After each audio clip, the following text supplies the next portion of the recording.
तो सुजीत जी के GS classes पर आपका स्वागत है। आज हम स्पीडी जी के पार्ट 4 लेकर आए हैं।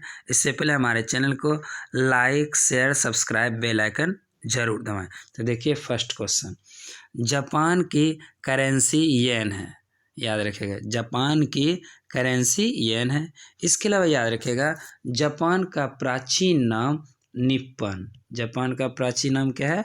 निप्पन, याद रखिएगा जापान का प्राचीन नाम निप्पन है। उसके बाद रखिएगा जापान की राजधानी टोक्यो, याद रखिएगा। चलिए नेक्स्ट क्वेश्चन, चीन अबरक का सबसे बड़ा उत्पादक देश है, याद रखिएगा चीन अबरक का सबसे बड़ा उत्पादक देश है। और एक चीज़ याद कीजिएगा, आप लोग नोट कर लीजिएगा कि चीन अबरक के उत्पादन में पहला स्थान तो है, लेकिन इसके पहले भारत प्रथम स्थान पर था।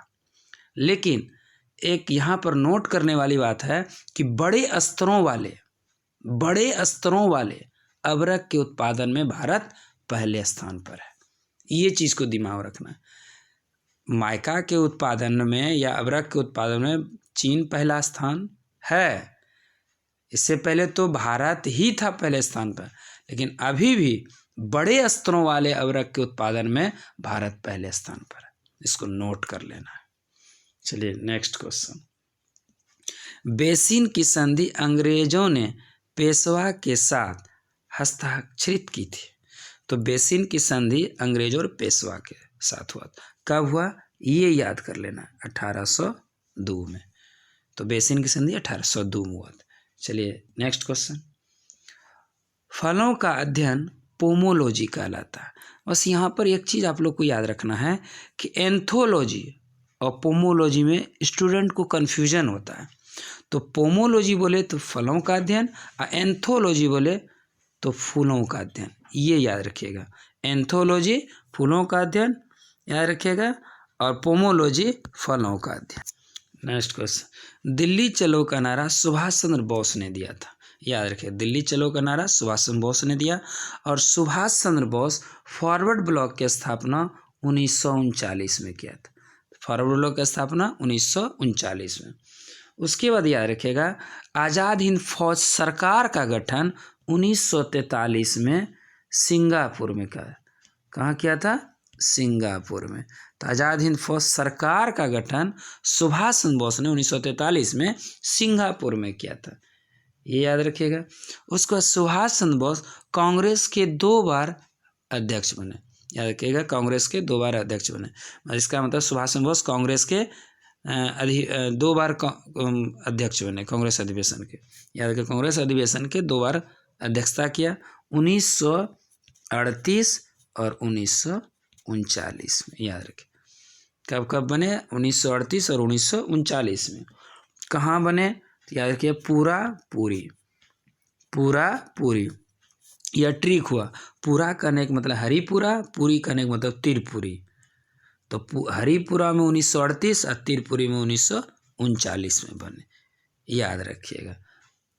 उसके बाद सुभाष चंद्र बोस के गुरु का नाम था CR दास, चित्तरंजन दास, याद रखिएगा। CR दास कहने का मतलब चित्तरंजन दास, याद रखिएगा। नेक्स्ट क्वेश्चन, बिहू असम राज्य का प्रमुख त्यौहार है, कहाँ का है? असम का, याद रखिएगा। नेक्स्ट क्वेश्चन, भाखड़ा नंगल बांध सतलज नदी पर स्थित है। भाखड़ा नंगल बांध सतलज नदी पर, इसकी ऊंचाई 518 मीटर है। 518 मीटर कहाँ है? पंजाब में, याद रखिए कहाँ है? पंजाब में, याद रखिएगा।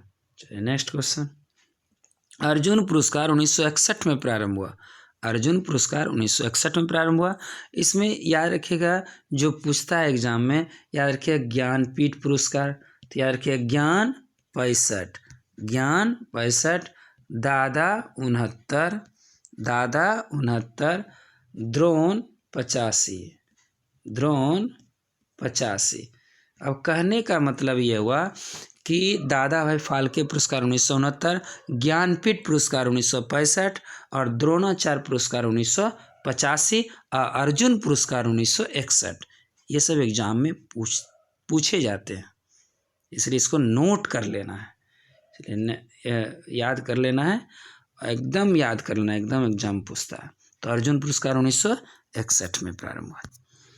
Next question, Dhyanchand stadium Lucknow में स्थित है। ध्यानचंद स्टेडियम लखनऊ में स्थित है। अब यहाँ पर आएगा कि लखनऊ किस नदी किनारे? गोमती नदी। किस नदी किनारे? गोमती नदी। लखनऊ किस नदी किनारे?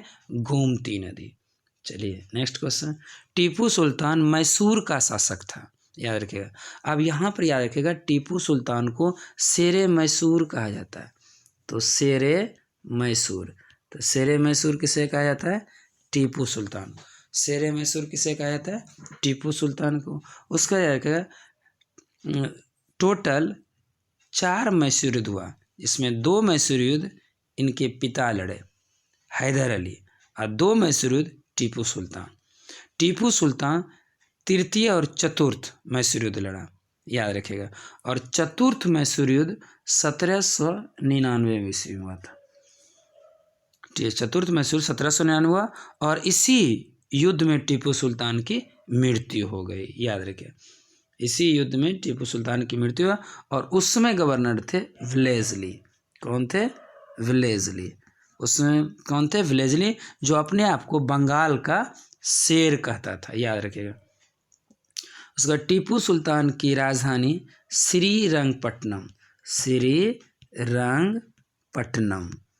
श्रीरंगपट्टनम। तो टीपू सुल्तान की राजधानी कहाँ था? श्रीरंगपट्टनम।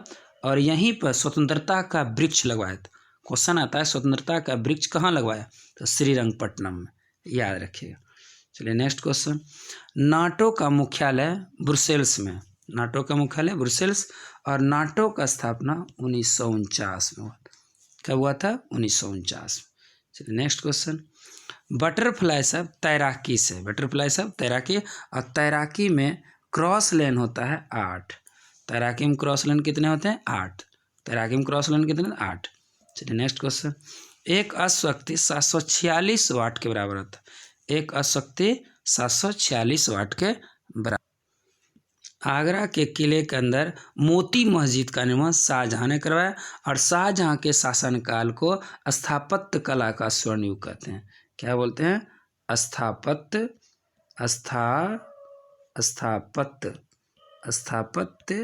कला का स्वर्ण युग। कौन सा कला का? स्थापत्य कला का स्वर्ण युग कहा जाता है शाहजहां के शासनकाल। चलिए नेक्स्ट क्वेश्चन, शेरशाह का मकबरा सासाराम में स्थित है। शेरशाह का मकबरा कहाँ स्थित है? सासाराम में। और याद रखिएगा कि दिल्ली की गद्दी पर बैठने वाला प्रथम बिहारी था 1540 में। कब बैठा था? 1540, याद रखिएगा। और याद रखिएगा शेरशाह हुमायूं के साथ 2 युद्ध लड़ा, चौसा का युद्ध और बिलग्राम या कन्नौज। तो चौसा का युद्ध लड़ा था 1539। चौसा का युद्ध 1539 में, और बिलग्राम बोलिए या कन्नौज बोलिए 1540 में, याद रखिएगा। तो याद रखिएगा चौसा का युद्ध 1539 और बिलग्राम या कन्नौज 1540। तो याद रखिए दिल्ली की गद्दी पर बैठने वाला प्रथम बिहारी था शेरशाह। कब बैठा? 1540 में, याद रखिए। नेक्स्ट क्वेश्चन, रंगा टंका और शोल्डर सब एक ही है। रंगा टंका शोल्डर तो किसका बना? किसका मिश्र धातु है? टीन और सीसा की मिश्र धातु है। तो रंगा पूछे, टंका पूछे, शोल्डर पूछे, SnPb। SnPb तो इसका ट्रिक होता है लेटा। इसका ट्रिक है लेटा, मतलब लेड और टीन, लेड और टीन, मतलब SnPb, याद रखिएगा।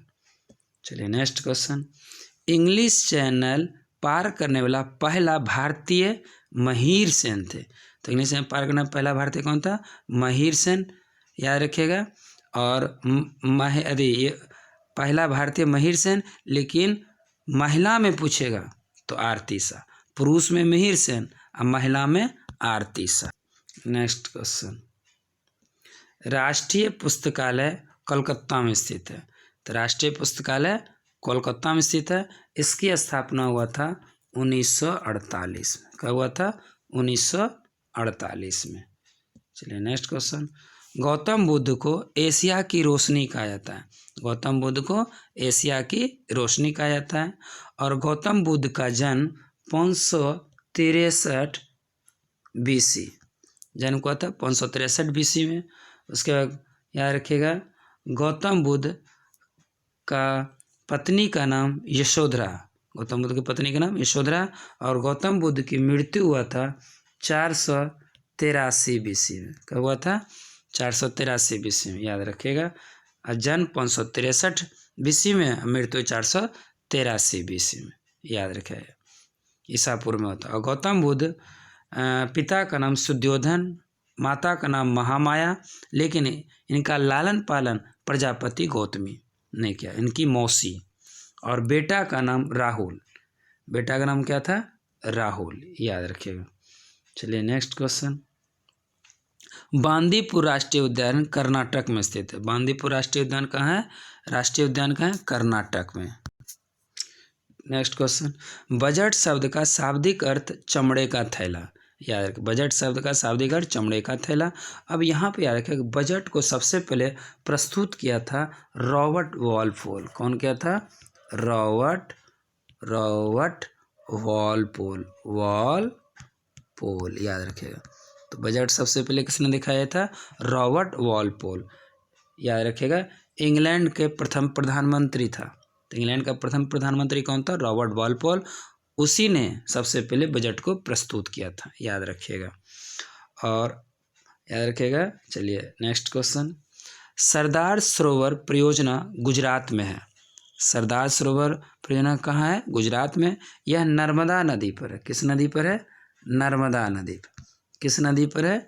नर्मदा नदी पर, याद रखिएगा। चलिए नेक्स्ट क्वेश्चन। प्रथम राजीव गांधी राष्ट्रीय सद्भावना पुरस्कार मदर टेरेसा को दिया गया।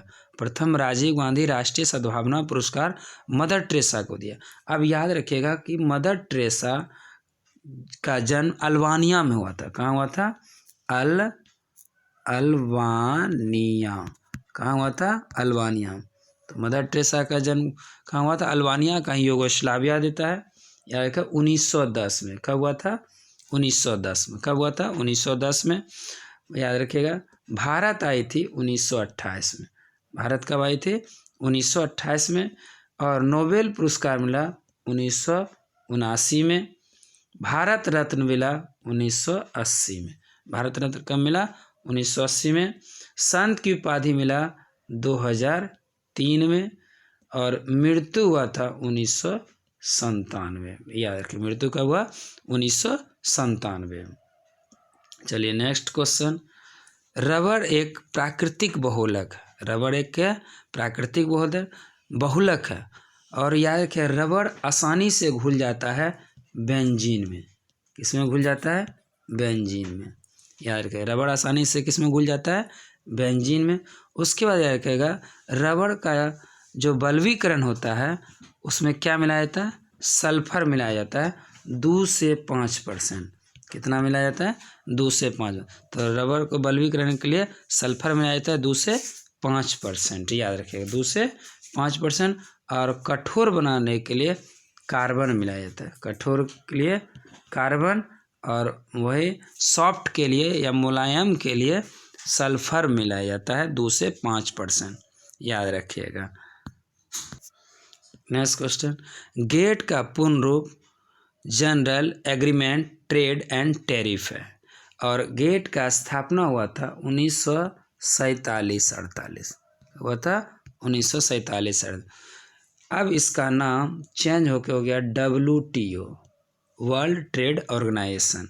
इसकी स्थापना हुआ 1995। कब हुआ? 1995। चलिए नेक्स्ट क्वेश्चन। संयुक्त राष्ट्र संघ का मुख्यालय न्यूयॉर्क। संयुक्त राष्ट्र संघ का मुख्यालय कहाँ है? न्यूयॉर्क। इसकी स्थापना हुआ 24 अक्टूबर 1945। 24 अक्टूबर 1945 को यूएनओ का स्थापना हुआ।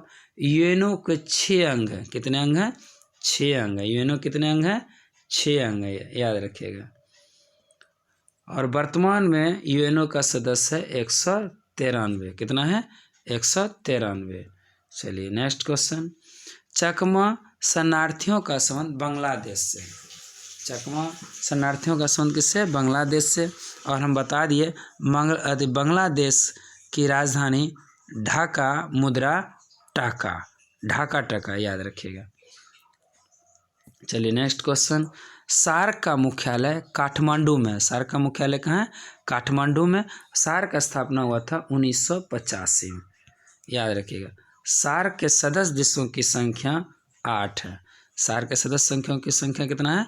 8 है। अब याद रखिएगा इसका ट्रिक, भाभी श्री ने अपने बाप का माल अफगानिस्तान को दिया। इसका ट्रिक याद रखिएगा, भाभी श्री